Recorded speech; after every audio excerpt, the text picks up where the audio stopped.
साधन, यहाँ पर वृद्धि संधि का प्रकरण चल रहा है।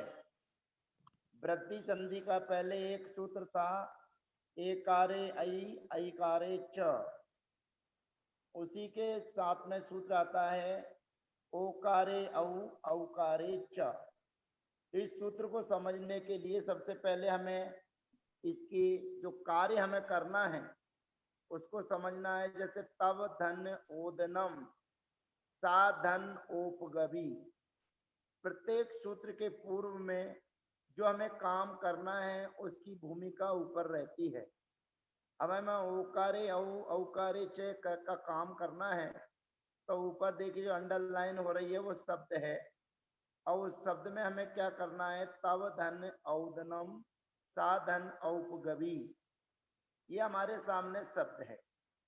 अब हम तव में से वा में से जो आ है उसको बाहर निकालेंगे, तव धन आ धन ओदनम, सा में से आ बाहर निकालेंगे, सा धन आ धन औपगवी।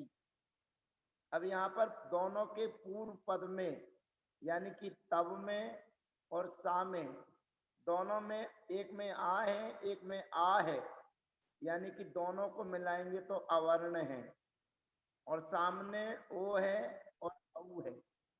ये मैंने आपको पहले भी बता चुका हूं कि अवर्ण, इवर्ण, उवर्ण, रिवर्ण, लिवर्ण, ये केवल समान संज्ञकों में जो पूर्व के ह्रस्व हैं उन 5 वर्णों में ही अवर्ण शब्द का प्रयोग किया जाता है। उन 5 ह्रस्व शब्द के साथ अवर्ण कहने के साथ दीर्घ वर्णों का ग्रहण हो जाता है, लेकिन ए ऐ ओ औ इनके साथ में वर्ण शब्द का ग्रहण नहीं किया जाता, क्योंकि ये सिंगल सिंगल हैं, अकेले अकेले हैं, इनका एक दूसरे से कोई लेना देना नहीं है। तो यहाँ पर तव धन ओदनम सा धन आ धन औपगवी में ओकारे औ औकारे च, अर्थात जो पूर्व का अवर्ण है उस अवर्ण के सामने ओकारे ओकार हो अथवा औकारे औकार हो तो दोनों का तो हो जाता है लोप, और जो अवर्ण है उसके स्थान पर हो जाता है औ। तो जो तव में रहने वाला जो आ है और सा में रहने वाला जो आ है उसके स्थान पर हो जाएगा औ। फिर व्यंजन मस्वरम परवर्णम नयेत, जो 25 नंबर का सूत्र है उससे जो औ है वो वा में और सा में जुड़ जाएगा तो बनेगा तवौदनम सौपगवी। इस प्रकार से ये वृद्धि संधि संबंधी सामान्य नियम पूर्णता को प्राप्त होते हैं। अब इन वृद्धि संधि के बाद में कुछ विशेषताएं हमारे बीच में हैं। उन विशेषताओं को सभी लोग बड़े ध्यान से समझेंगे, क्योंकि सभी लोगों के लिए ये विषय अधूरा है। अब जो आने वाला प्रसंग है वो प्राय करके सभी लोग उससे वंचित रहे हैं, और उसको अब समझना बहुत जरूरी है, बहुत से लोग चलेंगे। अब हमारे सामने स्थिति है, आप कॉपी पे लिखिए, प्राधन ए लयती और पराधन ओखती, ये दोनों शब्दों को आप लिख लीजिए, प्राधन ए लयती और पराधन ओखती। पुराने लोग विशेष ध्यान रखेंगे कि अब क्या काम होने जा रहा है, सभी लोग ध्यान रखेंगे, लेकिन पुराने लोग विशेष इसलिए ध्यान रखेंगे क्योंकि अब यहाँ पर आगे पीछे की चर्चाएं चलेंगी। प्रा उपसर्ग है, ये आप जानते हैं। एलयति ये धातु है, वर्तमाना का प्रयोग है, ये आप जानते हैं। परा उपसर्ग है और ओखती धातु है, ये भी वर्तमाना का प्रयोग है। तो यहाँ पर समझ लीजिए कि धातु संबंधी कार्यक्रम यहाँ पर है। अब आप अपनी कॉपी पे लिखेंगे प्राधन एलयति पराधन ओखती, अब उसका अनतिक्रमण करेंगे तो प्रा धन आ धन एलयति, पर धन आ धन ओखती। दोनों प्रयोगों में क्रमशः प्रा आ एलियति में एकारे ऐकारे च सूत्र की प्राप्ति, पर आ ओखति में ओकारे औकारे च, इन दोनों सूत्रों की प्राप्ति है। अब दोनों सूत्रों की प्राप्ति होने पर हमारे सामने परिभाषा आती है जिसको वार्तिक बोलते हैं। वार्तिक का मतलब होता है सूत्र में जो बात कही गई है उस सूत्र की बात को और विस्तार करके समझा देने का नाम वार्तिक है। वार्तिक का मतलब है जो सूत्र में नहीं कहा गया है उसको समझाने का नाम वार्तिक है। तो हमारे पास में है प्राधन एलियति, पराधन ओखती, जिसका हमने अनतिक्रम कर लिया है और अनतिक्रम करके प्राधन आ, परधन आ, ओखती और एलियति, ये प्रयोग हमारे सामने हैं। अब इन प्रयोगों के साथ में ये परिभाषा आती है। दोनों सूत्रों को हमने प्राप्त किया है और दोनों सूत्रों की प्राप्ति होने पर क्रम से प्राधन आधन एलियति में एकारे ऐकारे च सूत्र की प्राप्ति है और पर धन आधन ओखति में ओकारे औकारे च सूत्र की प्राप्ति है। तो यहाँ पर परिभाषा जिसको वार्तिक कहेंगे हम, चकाराधिकारा दुपसर्गा वर्ण लोपो धातो रे दो तो, चकार का अधिकार चला आ रहा है, अर्थात पीछे के सूत्रों से चकार का अधिकार चला आ रहा है। उस संबंधी चकार के अधिकार होने से उपसर्ग, दुपसर्ग माने उपसर्ग संबंधी, तो यहाँ पर प्रा उपसर्ग है और परा उपसर्ग है। तो प्रा और परा जो उपसर्ग है जिसके अवर्ण को अपन ने निकाल के बाहर रख दिया है, उस अवर्ण का लोप होता है, अर्थात प्रा में रहने वाला जो आ है उसका लोप हो जाएगा और परा में रहने वाला जो आ है उसका भी लोप हो जाएगा। पर लोप कब होगा ये आपको विशेष ध्यान रखना है। कहते हैं धातो एत ओत, अर्थात धातु के आदि में ए हो और धातु के आदि में ओ हो, धातु के आदि में ए और धातु के आदि में ओ के होने पर उपसर्ग संबंधी अवर्ण का लोप होता है। बड़े ध्यान से देखिएगा, चकारादिकारा दुपसर्गा वर्ण लोपो धातो रे दो तो, धातु के आदि में ए हो, धातु के आदि में ओ हो, तो उपसर्ग संबंधी अवर्ण का लोप होता है। अब यहाँ पर प्रा में रहने वाला जो आ है उसका लोप हो जाएगा, परा में रहने वाला जो आ है उसका लोप हो जाएगा। अब यहाँ पर प्रा जो है वो व्यंजन है और पर जो रा है वह भी व्यंजन है। तो व्यंजन मत स्वरम परवर्णम नयेत से जो एलियति का ए है और ओखति का ओ है, ये अपने अपने व्यंजन के साथ मिल जाएंगे तो प्रयोग सिद्ध होगा परोखति और प्रेलेयति। प्रेलेयति और परोखति ये प्रयोग सिद्ध हो जाते हैं।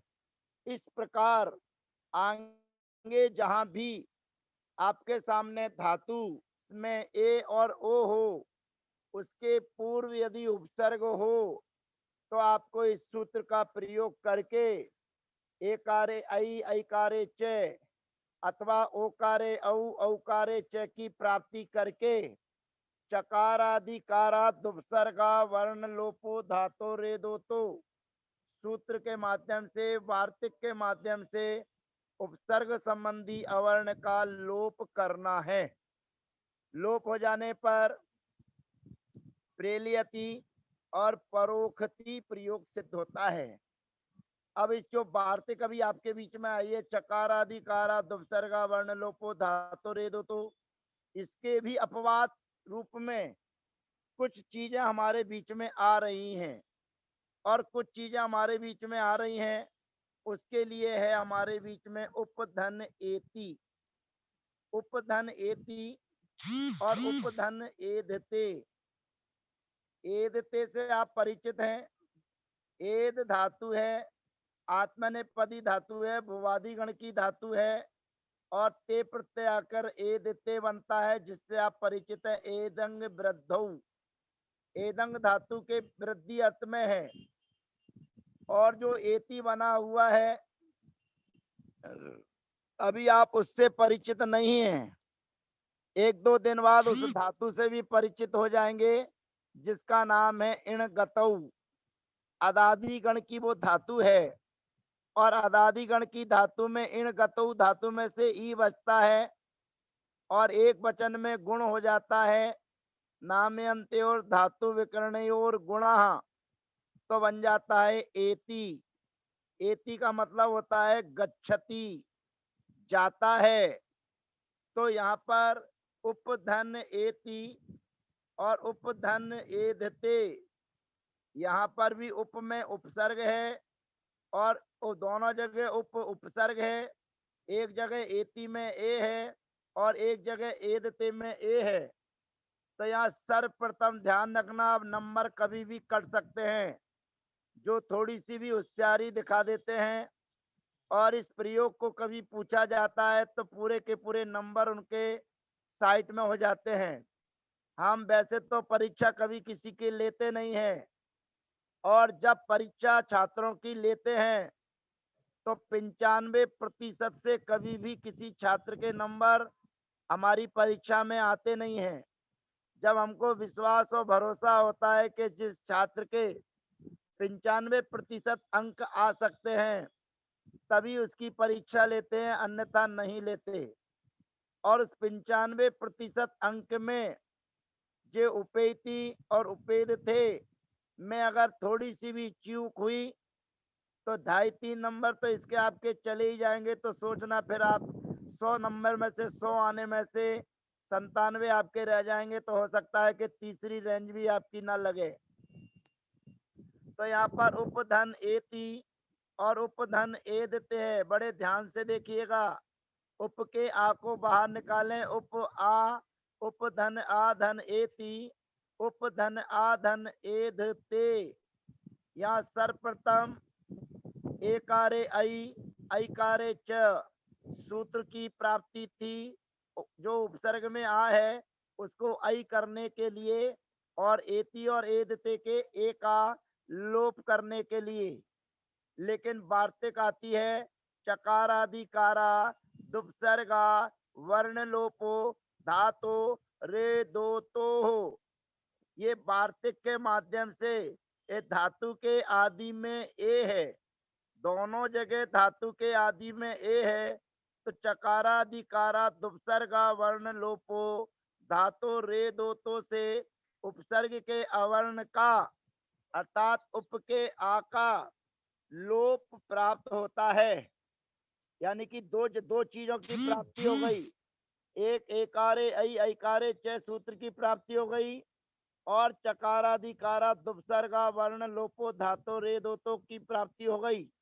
दोनों की प्राप्ति हो जाने पर अगली वार्तिक आती है इणेर धत्योर ना, अर्थात इण धातु जिससे एति बना है और एदति माने जिससे एदते बना है, अर्थात इण धातु और एद धातु में चकारादिकारा दुपसर्गा वर्ण लोपो धातो रे दो तो यह वार्तिक नहीं लगती है। यानी कि इणेर धत्योर ना, यह वार्तिक सीधे सीधे चकारादिकारा दुपसर्गा वर्ण लोपो धातो रे दो तो का निषेध करती है। और जब इस वार्तिक का इणेर धत्योर ना से निषेध हो जाता है तो फिर एकारे ऐ ऐकारे च यह सूत्र सामने आकर जो उप में परा में रहने वाला जो आ है उसको ऐ करेगा और एति और एदते के ए का लोप कर देगा, तो बनेगा उपेति उपेधते। एक बार पुनः समझ लीजिए, मैंने आपसे कहा उपेति की सिद्धि कीजिए, मैंने आपसे कहा उपेदते की सिद्धि कीजिए। और आपने लिखा उपधन एति, उपधन एदते, और आपने कर दिया एकारे ऐ ऐकारे च।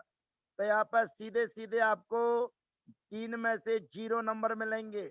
आप ये मत सोचना कि हमने काम कर दिया है। आप ये मत सोचना कि जो आंसर आ रहा था वह आंसर आ चुका है। वो आंसर और उत्तर जो आना था उसकी थ्योरी आपने नहीं दर्शाई है। इसलिए 3 नंबर में से 0 नंबर की उम्मीद कीजिएगा। तो इस प्रकार से उपेति और उपेदते का प्रयोग सिद्ध हो जाता है। अब इसी प्रकार आगे और प्रसंग हमारे बीच में है। अब कुछ धातुएं शब्दों से बनती हैं, संज्ञाओं से बनती हैं। ये सभी प्रसंग चैप्टर आगे उत्तरार्ध जो चल रहा है दूसरे भाग के अंतर्गत आएगी। अभी आप लोग उत्तरार्ध पूर्व भाग माने प्रथम भाग पढ़ रहे हैं।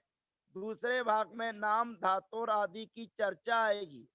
तो धातुएं कुछ शब्दों से बनती हैं, कुछ नामों से बनती हैं।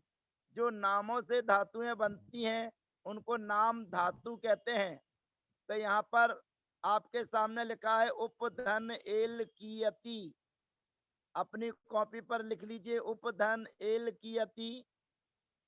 और दूसरा है प्राधन ओखी ओषधीयति।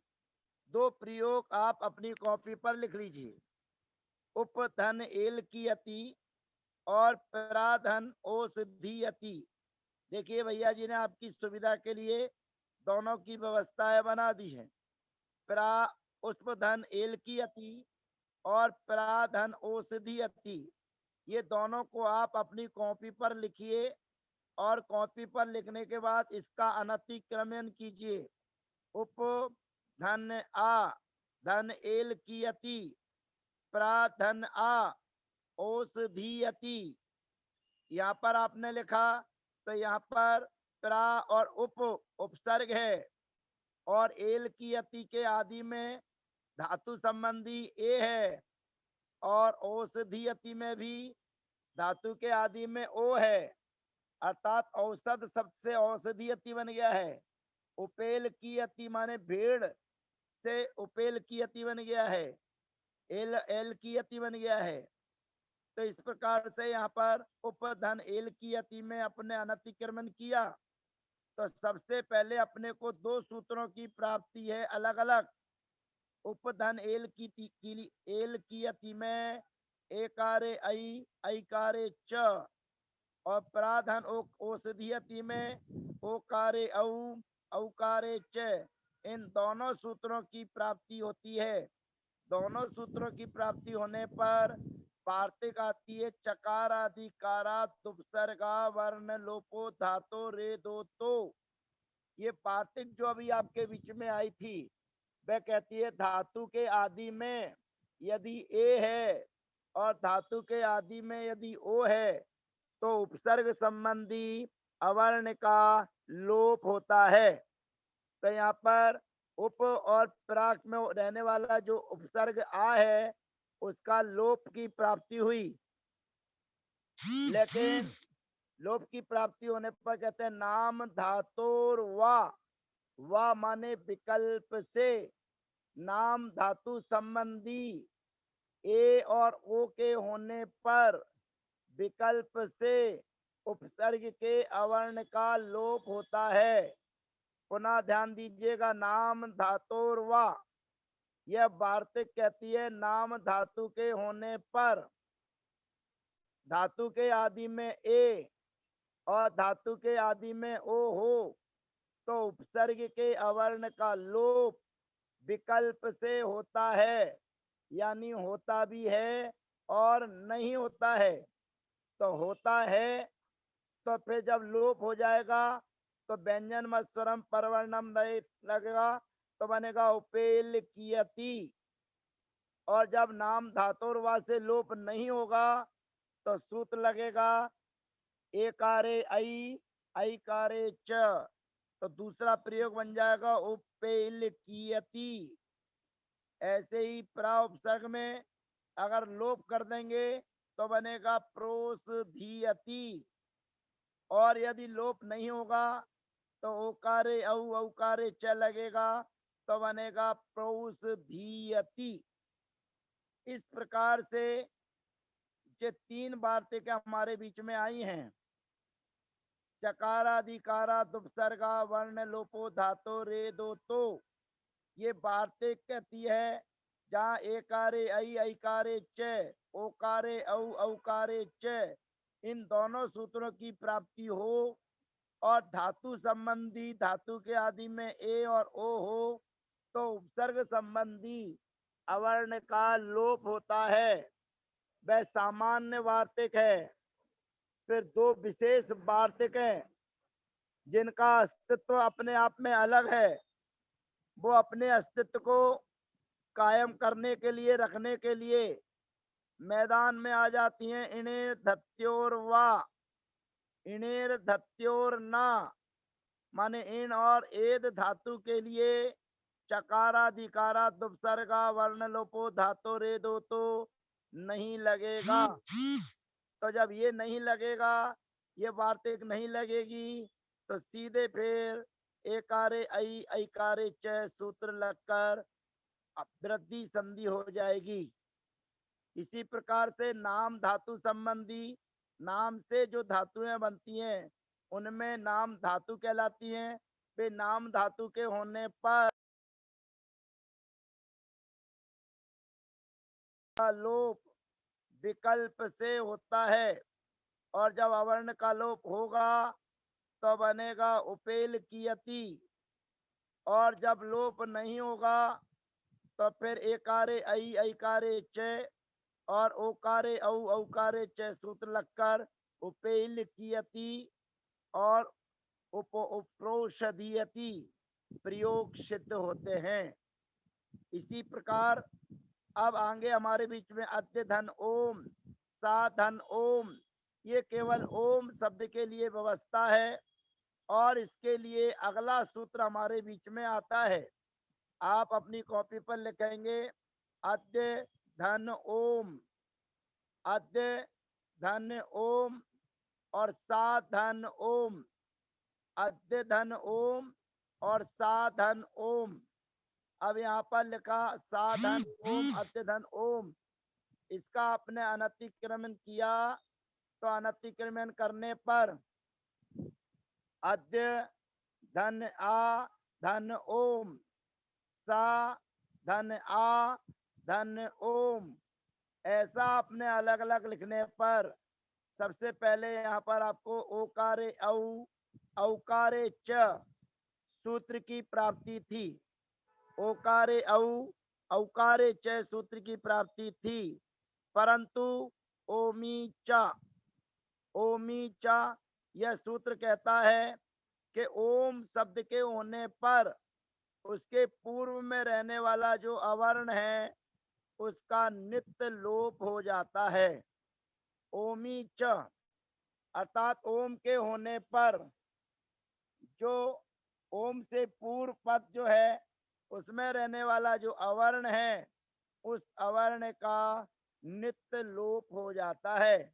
और जब अवर्ण का लोप हो जाएगा तो अद्य में रहने वाला जो आ है वो अवाप को प्राप्त हो जाएगा। तो द्या व्यंजन है और सा के आ का भी लोप हो जाएगा, तो सा भी व्यंजन है, तो सामने रहने वाला जो ओम है वो आकर व्यंजन मस्वरम परवर्णम नए से जुड़ जाएगा तो बन जाएगा अद्योम और बन जाएगा सोम। फिर सोम में आगे की कहानी जोड़ दिए इति अवोचत, वो वाक्य बनाने के लिए है, लेकिन उससे इसका कोई लेना देना नहीं है। अपना तो प्रयोग बनेगा अद्योम और सोम, सोम अद्योम। यहाँ पर ओकारे औ औकारे च सूत्र की प्राप्ति थी, परंतु ओमी च सूत्र से जो उसके पूर्व रहने वाला अवर्ण है उस अवर्ण का लोप हो जाएगा। यानी कि अद्य में रहने वाला आकार और सा में रहने वाला जो आकार है उसका लोप हो जाएगा।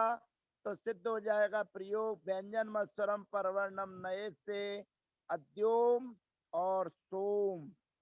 इस प्रकार से वृद्धि संधि संबंधी कुछ विशेष नियम जो आपके बीच में थे उनको आपके बीच में रखा है। अब शेष चर्चा हम अगले सत्र में आपके बीच में करेंगे।